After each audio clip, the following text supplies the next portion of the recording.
With an update on contracts and more, this is Wrestling Rambles. My name is John, and you're watching the Wrestling Report.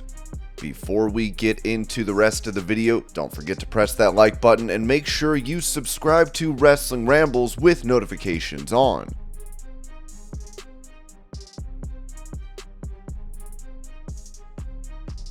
WWE stars Liv Morgan and Dominik Mysterio could be seen at a recent Golden Knights game.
When it comes to Shawn Michaels facing challenges in developing NXT stars Giulia and Stephanie Vaquer, Ringside News wrote that NXT head Shawn Michaels is navigating new challenges as he works with two of NXT's biggest international signings, Stephanie Vaquer and Giulia, who have made waves in the wrestling world through their success in Mexico and Japan, respectively. Their transition to weekly national TV exposure is a significant shift, and while both stars are already established, Michaels opened up about the hurdles involved in their development. On a recent episode of Busted Open Radio, Michaels was asked about the difficulties in working with already established stars like Vaquer and Giulia, especially in terms of development. He highlighted that the most challenging aspect is the language barrier, which impacts how subtle feedback is communicated. The most challenging thing right now is the communication aspect and making sure they're understanding what you're conveying, especially when you're talking about those subtleties, Michaels shared. He emphasized that words can sometimes carry different meanings in other languages, which adds complexity to helping them adjust their in-ring presentation.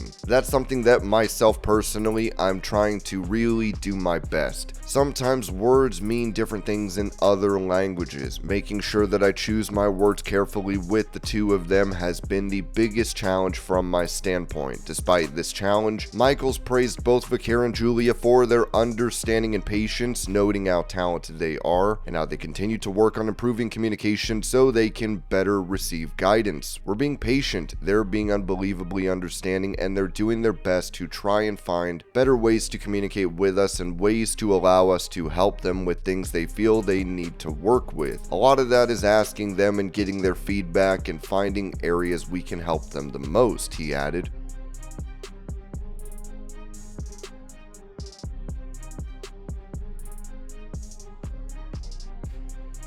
Speaking about those that are critical of AEW, especially the Young Bucks, commentator for the company Tony Schiavone noted on his What Happened When podcast, that's fans who are, number one, idiots, but number two, do you think a lot of that is real? There are a lot of bots out there. Not only bots, do you think they're just trying to be contrarian and edgy? That's the nature of what we've got, and that's the business we're in. So let's move forward with that. I personally stay away from that stuff because I don't want it to affect my work at all. I don't want the few, and believe me, compared to the actual world, it's the few. I don't want the few, their negativity, nor their ideas on creative to influence what I'm doing as far as my job is concerned.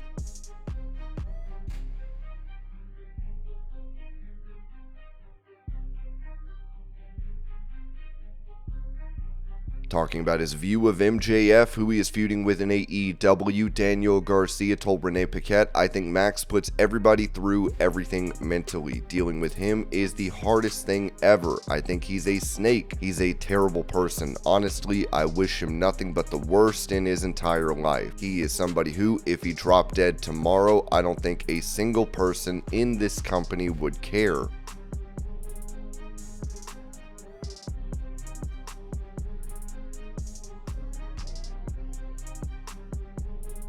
Explaining his betrayal of Bryan Danielson at AEW Wrestle Dream, Wheeler Yuta said this on the Mark Hoke Show on 101.5 FM, K-Don, Las Vegas. "Bryan's done a lot for me in my life and my career, but so have Claudio and John. When you get in that ring, the decision becomes pretty clear. I had to either cut my losses and stay with two champions, guys who are still in the fight, or blindly stand by Bryan, who isn't even wrestling right now. There's a lot of internal conflict. I respected Bryan so much, but I also have responsibilities. Sometimes you get drafted into a war, and whether you agree with it or not, you go to war."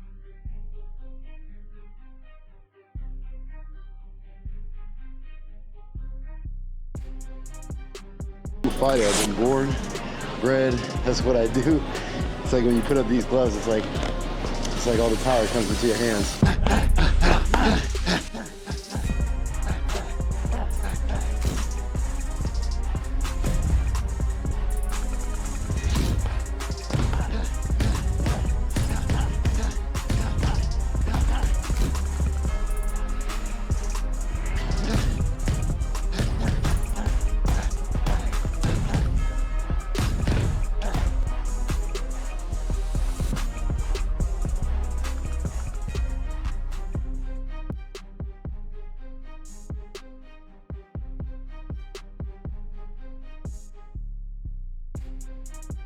For information regarding the surgery he needed on his ankle, Adam Cole noted on the Takedown on SI, "The first piece of news that I heard was your ankle is way worse than we anticipated. You have to get another surgery in 7 days. So not only did I have to get double the amount of screws in my ankle, but also I had to get someone else's bone put into my ankle because the bone piece within my ankle just completely disintegrated. Incredibly thankful to the donor and the family. It's certainly a better option. I definitely notice a difference in my left ankle as opposed to my right one, but I think that comes with the territory."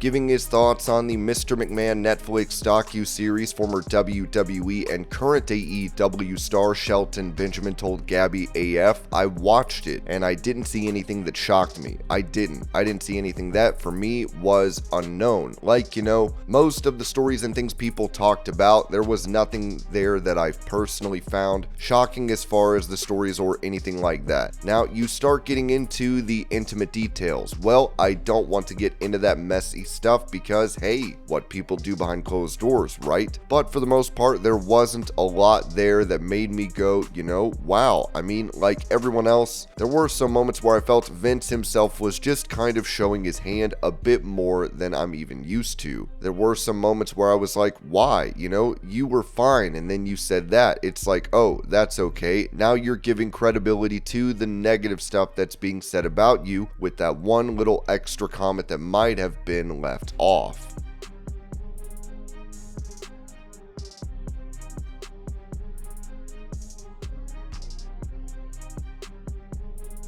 During that same interview, Shelton Benjamin said this about Bobby Lashley making the move to AEW, as he reportedly already signed with the promotion. "If Bobby were to come, that's huge. That's a win for AEW," Benjamin said. He highlighted the impact the Hurt Business had during WWE's pandemic era, when multiple members held championships simultaneously on Monday Night Raw. Benjamin added, "Aside from myself, you have one of the most phenomenal athletes you could ever get, a two-time WWE World Champion. It only brings a bigger audience to AEW, so it's a plus. Bobby has his own plans, and when or if they coincide with ours is yet to be determined. Him coming to AEW can only help everybody involved. It'll be a lot of fun."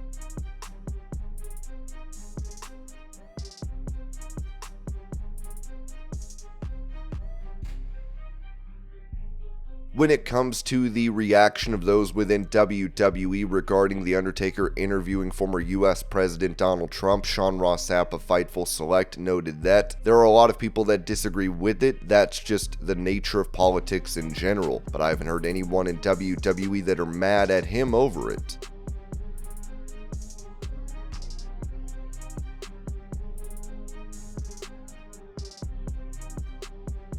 Following a return to WWE as an announcer on Monday Night Raw this week, this was said about Lillian Garcia, with Ringside News writing. PW Insider reports that Lillian Garcia is expected to have an extended run as the ring announcer for WWE Raw, but she may not be the permanent replacement for Samantha Irvin. The decision regarding her long-term status in the role is expected to be made at a later date.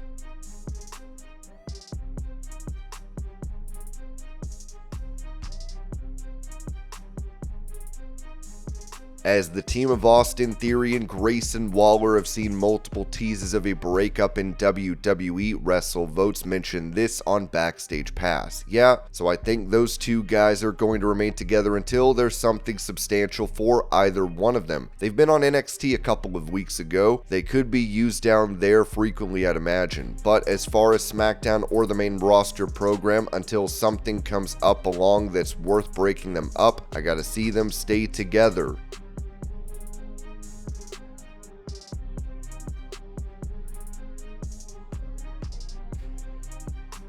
Also, WrestleVotes would say this on Backstage Pass in regards to the segment on Raw this week, where Carlito would say he needed to learn Chinese after hearing Io Sky and Kairi Sane speak Japanese. That line was unscripted, that was from Carlito. There was some heat on Carlito for it. I know speaking to people I talked to, it did take them by surprise. So we'll see what happens out of it. I don't know how big a deal they're gonna make it, but probably not a great look for Carlito.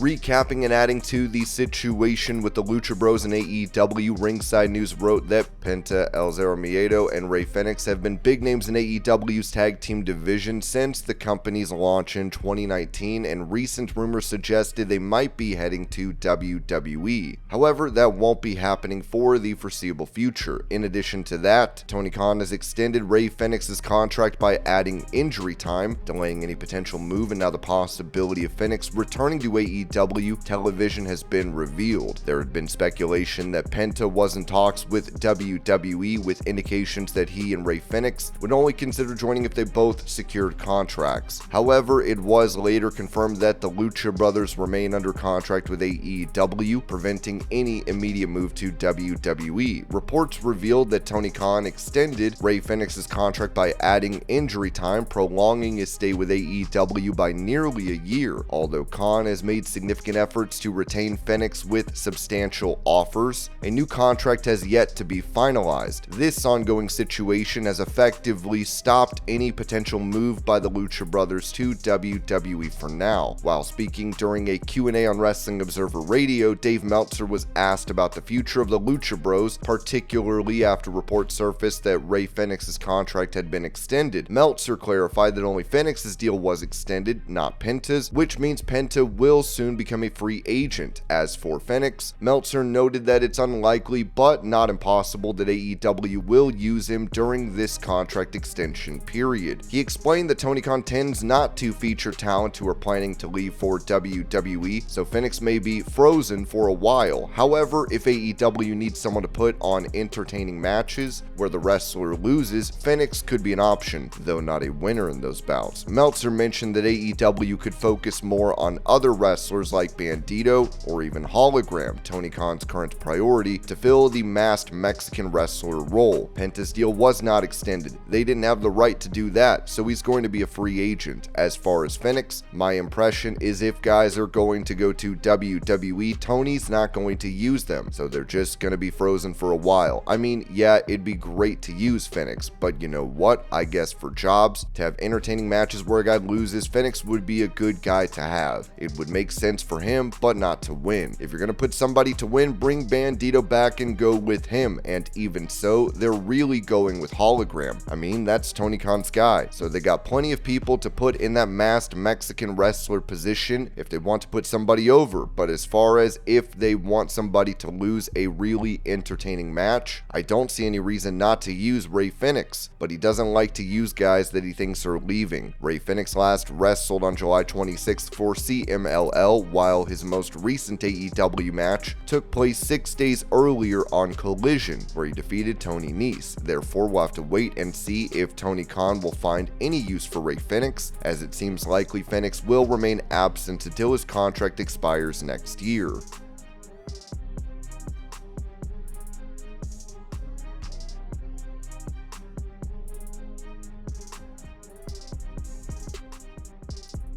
Accusing a WWE star of time with the promotion, Ronda Rousey previously said this to News Nation: Drew Gulak, that's who it was. I confronted him later and I was like, if I ever hear about you putting your hands on any other woman like this or doing anything like this to me ever again, we're going to have a problem. He was like, no, I'm glad you said something to me. He really backpedaled, but it put a sour taste in my mouth about the culture there and what's considered acceptable on how to touch and treat the women in the hallways and anywhere. Gulak would end up not seeing his WWE contract renewed following this allegation, but he is now using it in a storyline for an independent pro wrestling promotion. At Beyond Wrestling, Gulak and Masha Slamovich would be involved in a controversial segment in the ring where Gulak said this to her: anytime we've been in Beyond Wrestling, did I ever make you feel uncomfortable? At any time, did you feel like I was a danger in the locker room? Well, you should have. Fans gave their thoughts on this, writing, Drew Gulak doing the most annoying I can't be a